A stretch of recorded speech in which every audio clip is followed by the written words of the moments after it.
Olha, tabuleiro foi uma experiência grata na minha vida, que depois de, vamos dizer aí, 76, 80, 10 anos, né? Que eu não tinha, assim, casos de alta relevância, né? Tabuleiro me deu isso. Eu me lembro que eu fui a Tabuleiro, aliás, nem foi Tabuleiro, eu fui a Conceição do Mato Dentro, e lá eu encontrei com o Otaviano Rajão, que era o pesquisador lá, que auxiliava o Uvio, que dava todas as informações para o Uvio. E conversando com ele, ele falou assim: você tem conhecimento aqui do tabuleiro? Não, tem não. Tabuleiro, o que é isso? Eu falei: um vilarejozinho aqui que está pegando gente lá que não é brincadeira. Eu falei: você está brincando? Eu falei: não, falando sério. Só que eu peguei o tabuleiro numa época que estava chovendo muito, e ali não tinha estrada. Tinha uma estrada assim que levava para, mas chegava lugar que você tinha que passar sobre córregos, aqueles córregozinhos pequenos, né? Mas quando chovia muito, aquilo virava né? E eu atravessei Pinguelas, enfim, né? Eu tenho isso tudo filmado, inclusive. Isso aí eles não me levaram, não, tá? Estava na minha casa. Então, eu me lembro que eu atravessei para o lado de lá, e ali eu fiquei com aqueles casos famosos que nós já cansamos de contar aqui, do Joaquim Eloy, que ficou cego, teve o braço paralisado, do Ocilo, que foi sequestrado e logo depois morreu. Aí pegaram até um botãozinho na cabeça dele aqui. Então, quer dizer, ali vários casos foram acontecendo. E eu peguei todos eles. E ali, então, o tabuleiro me deu uma nova injeção de ânimo para seguir na ufologia da forma, que foi assim uma espécie de um elástico, né? E depois disso eu consegui ver várias luzes estranhas no céu ali e tudo, mas aquilo para mim já não adiantava mais nada, sabe? Igual aquelas pessoas que, me desculpe a franqueza, sabe? Me mandavam fotos de discos voadores, eu sempre olhava e falei assim: é muito interessante. Eu já vi coisas bem parecidas, mas é um ponto vermelho ou amarelo num céu escuro. Isso não prova nada, mas mostra que o grau de pavor que a pessoa teve da aproximação das luzes. Tanto que aqui nós temos aqui, ó, você viu no caso da dona Zenita, que eu vou pedir até para colocar a primeira imagem aí, ela grávida presenciou uma coisa que passou por cima do telhado dela, se não me engano, aquela coisa pousou no terreiro dela. Era algo menor, parecia uma bacia, uma pior, uma coisa rodando, fazendo um barulho muito estranho, sabe?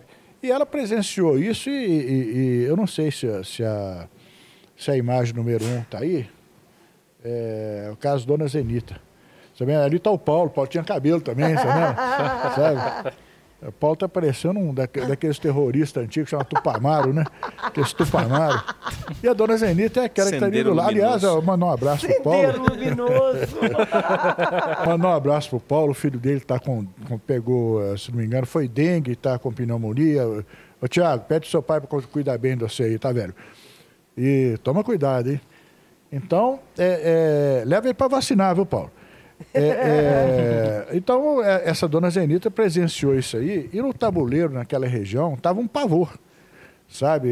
Isso foi que ano? Isso em 1986, 87, 88, 89 e até 1990. Estava ocorrendo casos assim de... O curioso, que num dos casos que nós citamos aqui, o caso Joaquim Eloy, quando o objeto pousou próximo à casa dele, sabe? Lá tem um fio enorme, um cabo, né? De energia dessa espessura, entendeu? Que ia lá para o tabuleiro. Na hora que a nave levantou, quando ele fez o depoimento, ele falou assim: eu falei: mas, senhor Joaquim, aí o negócio levantou, ele falou: levantou, e fez um barulho assim, ó, prrr, e bateu no cabo, rebentou o cabo ficou assim no chão, assim, um tempo. E aí veio o pessoal da CEMIG aqui, eu falei: veio o pessoal da CEMIG, teve? O que eles falaram? Eu falei: foi morcego. Foi morcego? Um cabo dessa espessura? Morcego? Aí eu fui procurar os caras, procurei, inclusive no meu arquivo que foi embora, tinha um depoimento deles lá. E ele falou assim: você acha que eu ia falar lá na empresa que era disco voador? Eu tinha 3 semanas que eu estava trabalhando, já ia perder o emprego direto, né? Então eu preferi falar que foi morcego, foi uma coisa normal que aconteceu. Mas, na verdade, eu não tinha coragem de ficar ali à noite, não. Você vê o contato que a gente tinha com o pessoal, as coisas que eles falavam, era um absurdo, né?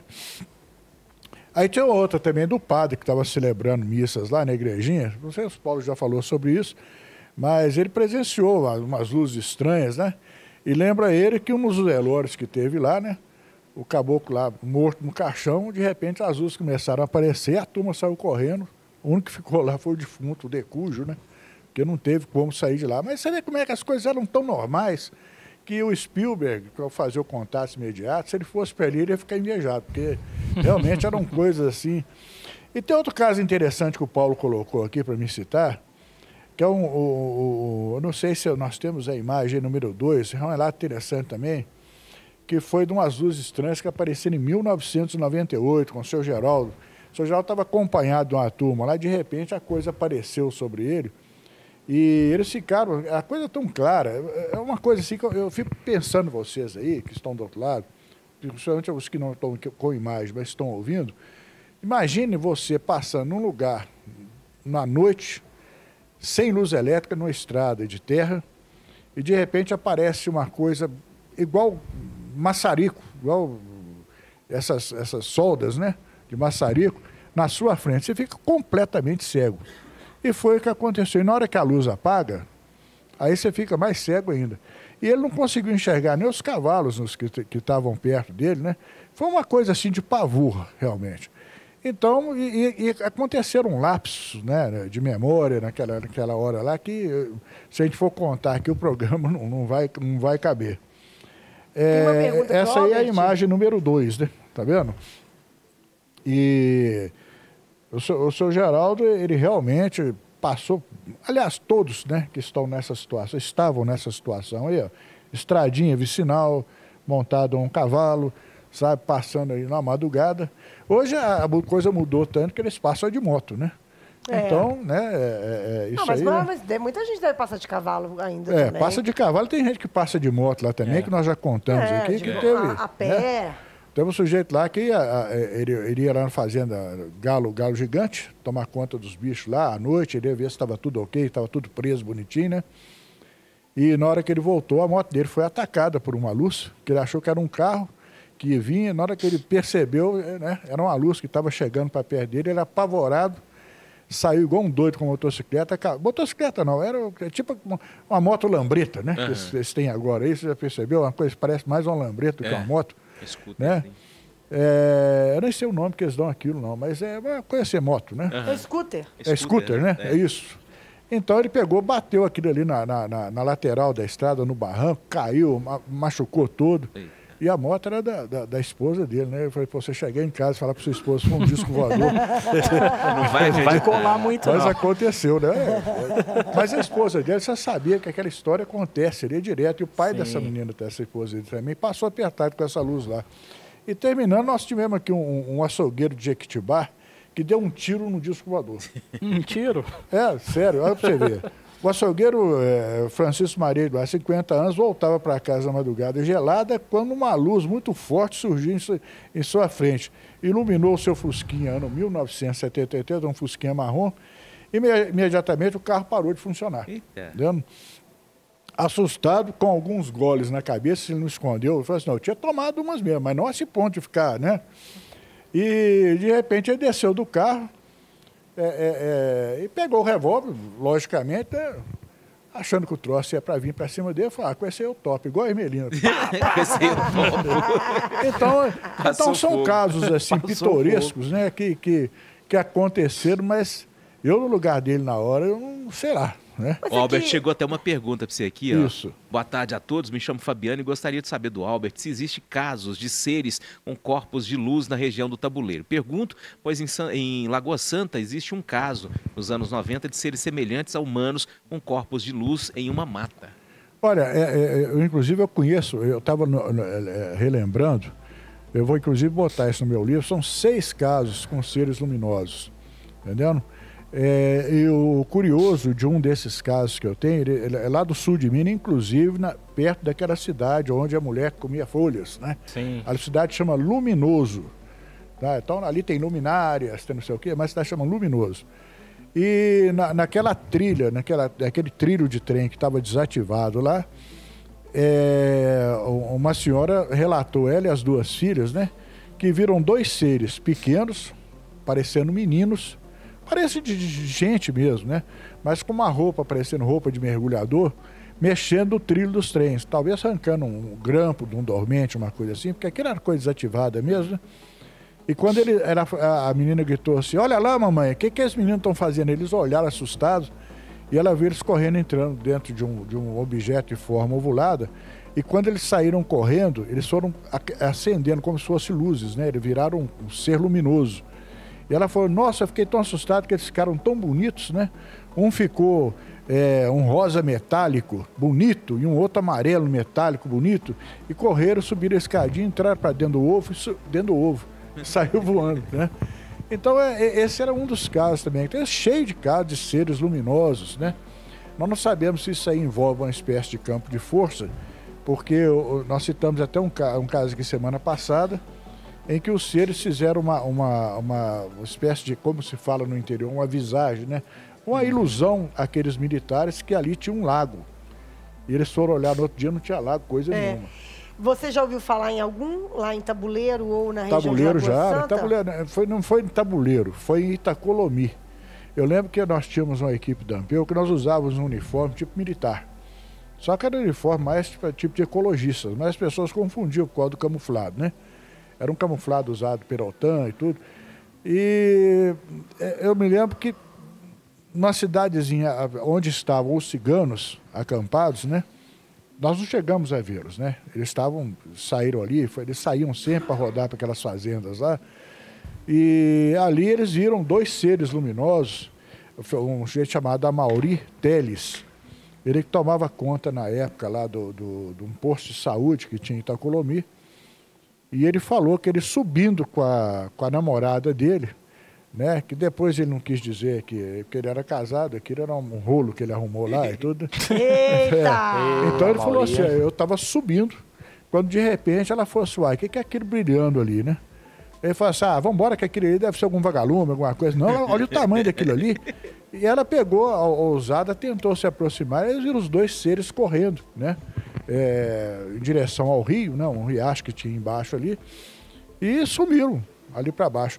Então ele narrou isso. E quando ele narrou isso, ele falou assim, o mais interessante é que depois disso, lá no tabuleiro, eles falaram que estava aparecendo um objeto lá, um aparelho, uma nave lá, e ela pôs gente para correr. E tabuleiro tem muitas histórias, sabe? Tem uma história que eu acho interessantíssima que eu tinha. Quem estava analisando isso era o Alberto Francisco do Carmo, Deus o tenha. De um grupo de lavadeiras, né? Que as mulheres também tinham esse negócio. Não é que esse negócio de ficar só ali, não. Elas iam lá para a Cachoeira do Tabuleiro, lavar roupa, chegavam lá às 5, 6 horas da manhã, nem tinha clareado ainda. Elas já estavam batendo a roupa na pedra, cantando aquelas músicas, sabe? De repente, uma virou e falou assim, Maria, o que as meninas estão fazendo lá na cachoeira? Quer dizer, a cachoeira tem mais ou menos 300 metros assim, por 80 assim, né? Ela pegou e falou assim, ó, você não enxerga direito não, né? Ela falou, por quê? Que não é menino, não. É só menino do tamanho, que os bichos ali parecem uma lagartixa. Aí entra o caso daqueles seres, né? Ele disse que eles correram por trás do véu da cachoeira, né? Entraram ali e dali não saíram. Aí o idiota aqui ficou sabendo dessa história, foi lá em Conceição do Mato Dentro, pediu ao doutor Sebastião Soares, que era o prefeito lá na época, ele mandou encher uma boia dessas de pneu, né? Que eu falei, eu não vou entrar numa água gelada daquela, não sei se vocês conhecem a Cachoeira do Tabuleiro, a água ela é um gelo, né? Eu peguei e fui remando. Cheguei lá na coisa, cadê? Não tinha nada. Para onde que esses caras entraram? Para onde que eles foram? Né? Aí começa aquelas histórias, né? Das dimensões, sabe? De um portal, essas coisas. Tudo tem uma espécie de significado. Mas nada surge do nada, porque eu entrevistei todas elas, por mais de uma vez. Eu acho que aquelas mulheres é muito difícil delas terem uma cultura para formar uma história tão complexa, que eu olho muito isso das pessoas do meio rural, sabe? Eles não têm condição de inventar uma história assim, sabe? E diz que na hora que elas viram aquilo ali, que a mulher falou que esse cara parece uma taruíra, eles correram, pegaram as roupas, juntaram e cascaram fora. Então, quer dizer, nós estamos cheios de história. Agora, seres luminosos, ali pro lado do tabuleiro, nós temos só 2 casos, sabe? O outro, se não me engano, tem Rio Vermelho. Rio Vermelho também teve um caso de seres estranhos, luminosos. As pessoas estavam de carro na estrada, eram 4 moças dentro de um Corcel, né? Um Corcel 2. Elas estavam descendo, né, para aquela... Não, minto, não era o Corcel 2, não. Aquele era um Del Rey. O Corcel 2 é um outro caso. Então eles estavam num Ford Del Rey e, de repente, quando elas fizeram uma curva fechada, estrada de terra também, tá? Para descer, para entrar para vilarejo deles lá, ela falou assim, olha, o que é aquilo ali na estrada? O farol do carro apagou, né? Como sempre acontece a intervenção eletromagnética, e elas viram 2 seres estranhos em pé, sabe, à margem da estrada. E aqueles seres, elas olharam assim, eles correram para dentro do mato. Então, quer dizer, todas ficaram apavoradas, né? Chegaram escontando lá na casa, aí os caras, né, os irmãos, os primos, saíram tudo com revólver, com arma para ver o que era e tal. Voltaram para o lugar, mas não conseguiram nada não. Só que teve uma curiosidade. O lugar onde ele estava, a vegetação estava queimada. Tá certo. O Alisson Rocha mandou uma mensagem. Ele falou, boa tarde, esse programa aí tá quase me fazendo vender meu Fusca, viu? Segunda vez que eu escuto história de ET e Fusca juntos, em todas o Fusca para de funcionar. Pois é. Logo o Fusca, né? O mais gozado é o seguinte, que assim como no outro caso, ele falou que tinha coisas no painel do carro que nunca funcionaram, de repente passaram a funcionar. Tinha até uma luzinha que ficou piscando aí, falou assim, até hoje não sei para que serve. Tem o outro lado também. Tem o outro lado. Eu posso dizer o seguinte, eu deixei de ser muito na minha vida, porque aos 6 anos de idade, eu ainda era menino de calças curtas ainda, sabe? Eu voltando da escola, eu sempre fui muito organizado, sabe? Eu chegava em casa, guardava minha pastinha, botava meu uniforme pendurado no cabide, tinha todo organizado. E corria para a sala, né? Ligava na TV Itacolomi, que tinha o desenho da minha época, era o que eu mais gostava, não perdi um capítulo, chamava-se Johnny Quest. Ele começava às 5h20 da tarde. Eu sentei, começando o Johnny Quest, quando estava na abertura, entra o jornal Banco Minas, que quem fazia era o Sérgio Prates e o Jaime Gomide, né? E eu achei estranho eles entrarem em caráter extraordinário e falar assim, discos voadores estão invadindo os céus de Belo Horizonte. Aquela hora da tarde, né? Mês de julho. Aliás, mês de julho parece ter uma coisa a ver, sabe? De repente, eles falam assim, ó, estão chegando do bairro Prado, depoimentos e tal, não sei o quê, do bairro Serra, não sei o que lá, da Barroca, da Pampulha e tal. Casos de pessoas vendo bolas luminosas e tudo. Peguei e saí correndo para a varanda da minha casa, que era aquelas casas italianas, né? Tinha aquelas que chamavam varanda, né? E a minha casa dava para ver assim, do aeroporto da Pampulha até a Serra do Curral. Uhum. E eu vi quando 3 bolas. Que ano isso? Isso foi em 1970. Elas vieram fazendo uma coisa assim, tipo uma onda, as 3, uma atrás da outra. E eram bolas assim, sabe essas bolas de Natal, douradas, bonitas?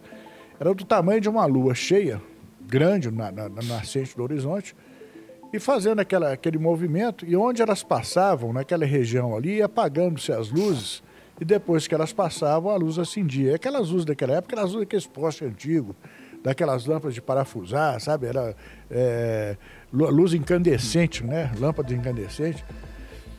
E eu me lembro que elas passaram e pararam na Serra do Curral, já bem distante, já ficaram menores, fazendo assim. Elas não saíam do lugar, mas ficavam as 3 juntas, assim, fazendo esse movimento. E eu me lembro que eu olhei de novo. Quando eu olhei, eu falei assim, o que é aquilo? Veio uma bola vermelha, maior, um pouco maior, mas sabe aquele vermelho cintilante, aquelas bolas de Natal antiga, que quebrava, até cortava, né? Tinha um brilho, sabe? Ela veio fazendo aquele movimento um pouco mais rápido, e juntou-se as 3 e elas desceram atrás da montanha. O curioso é que ali atrás, naquela época, em 1970, não tinha muito pouca coisa, não tinha quase que nada ali, era mato mesmo. Eu não vi elas subirem, não. Então esse foi o meu primeiro avistamento. Eu fiquei doido, né? Eu corria para um lado, corria para o outro, não tinha ninguém para me comentar nada, porque só não tinha ninguém em casa. E eu peguei, fui esfriando, liguei a Rádio Tatiaia, a Rádio Guarani, a Rádio Inconfidência, eu ficava só mudando para ver se alguém falava alguma coisa. E foi então que no outro dia, naquela época, tinha bancas de jornais mesmo, né? Com jornal, revista e tudo. E eu comprei todos os jornais Ia chegando, ia comprando. Eu falei para o Adalberto, que era o dono da banca, eu falei assim, ó, jornal que chegar aí, Jornal do Brasil, Jornal do Estado de Minas, Diário da Tarde, o Globo, que você pudesse, você separa para mim. Eu falei, mas o que é isso? Eu falei, não, depois eu te conto. E ele separou para mim, eu comprei. E depois, quando passou mais um tempo, veio aquelas revistas Planetas, aquelas quadradinhas, eu passei a comprar tudo. E foi ali que eu comecei mais ou menos a pesquisar o assunto. Me interessei ali.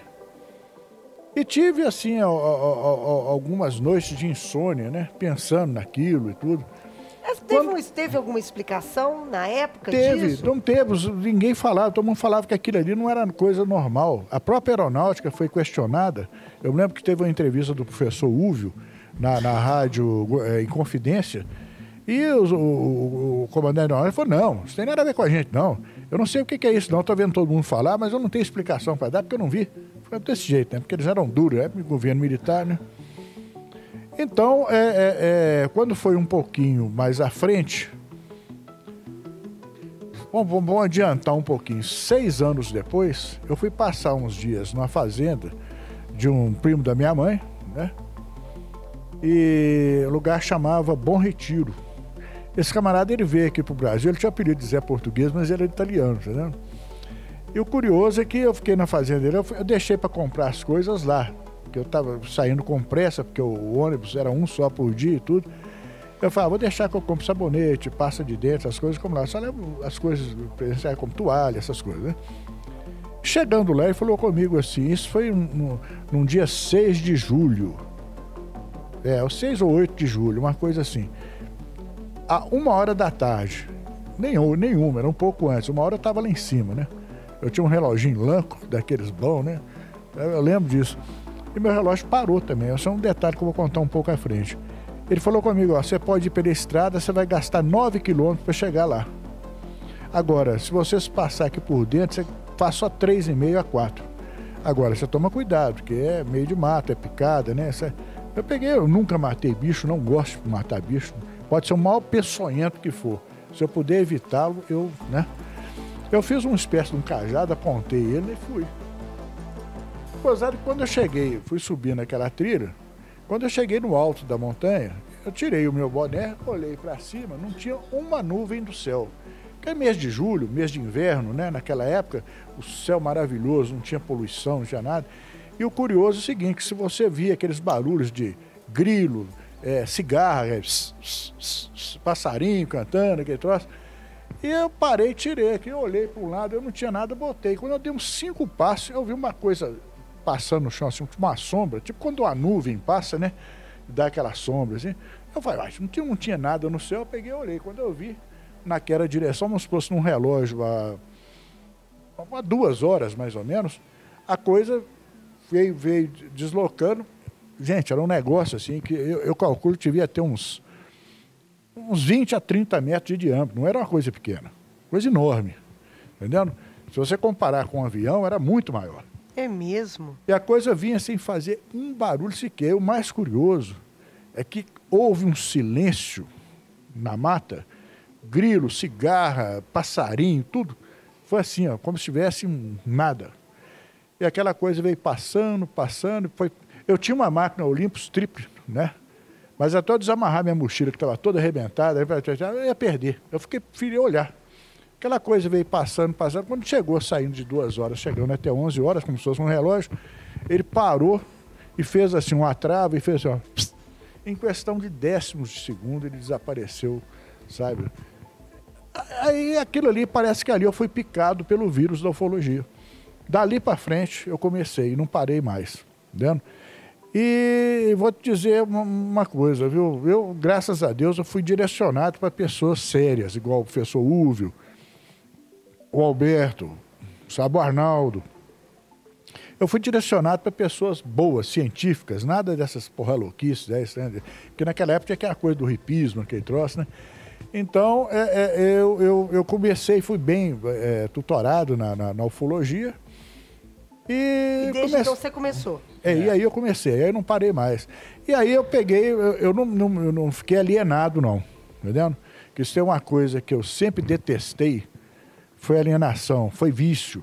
Eu, por exemplo, eu fumei Que na época era charme fumar, né? Todo mundo fumava. Era 14 novelas de cinema, você não via um que não tinha um cigarro na mão. E a gente aprende essas coisas erradas. Eu me lembro que com 18, 19 anos eu comecei a fumar. Fumei até os 32. De repente eu falei, eu não quero mais essa porcaria. Parei até hoje, entendeu? Não quis mais saber de cigarro. E assim eu faço com a bebida. Quando tomo uma cerveja de vez em quando, tá, o vinho é sagrado, tudo é fim de semana. Você é italiano, né? Então todo fim de semana toma-se um vinhozinho e tudo. É hábito. Mas eu também resolvi botar um fim. Não quero. Simplesmente. E assim também foi a ufologia. Eu estive notando que muita gente estava ficando alienada naquela época e começava a montar aqueles grupos místicos, esotéricos, aquela porcariada. Eu falei, não, disso aí eu não participo, não. Fazendo só uma pausazinha aqui para um comercial, porque senão o Paulo me enforca. Eu não falei do livro. Eu não falei do livro dele aqui, ó. Nosso tempo está acabando. Pessoal, imagem número 3 aí, ó, Os Invasores, o livro do Paulo, entendendo? Que vai ser lançado agora dia 4, sabe, no Edifício Maleta, na livraria Sétima Arte. Vai ser das 12 às 14 horas. E, logicamente, não vamos deixar de falar do congresso que vai haver em Betim, no Shopping Monte Carlo. Aliás, vocês vão ser amarrados, vão ser algemados para vocês verem, porque no outro vocês não foram não, né?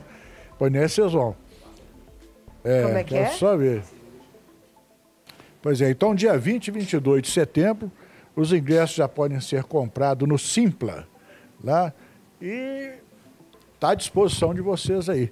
É só olhar lá, ovnipesquisa.com.br. ovnipesquisa.com.br. Tá tudo Paulo, lá.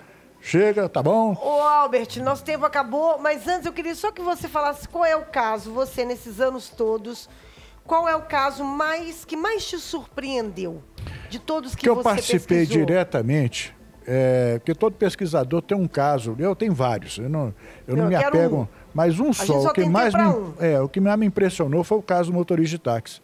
Porque esse caso envolveu 4 militares, sabe, 3 já falecidos. Estou esperando o último falecer, porque aí eu vou poder falar abertamente, né? Mas qual que é esse caso? O do dinheiro? Ah, tá. Eu, inclusive, vou trazer a nota de Pegou ele aqui, né, na 040. Pegou ele... Não, que deixou a mulher... Pegou ele lá no Parque de Exposição da Gameleira, do outro lado, né, em frente... Deixou lá na saída do Rio de Janeiro. Na saída para o Rio. Então, esse caso foi um dos casos que esse aí eu posso dizer, porque teve provas concretas, teve todo tipo, o carro dele começou a derreter, né, a tintura, que é amarela do táxi de antigamente, do Corcel 2, né? Então, quer dizer, esse caso é um caso assim, cheio de provas, tanto que a própria aeronáutica, né, quando o coronel, né, não vou citar o nome, porque esse ainda está vivo ainda, e o pessoal do CETEC chegaram lá e me pegaram os medidores de radioatividade. Um chegou e falou assim, eu quero tirar os caras de cara, sabe? Os caras chegaram lá bravos, né? E os caras do CETEC.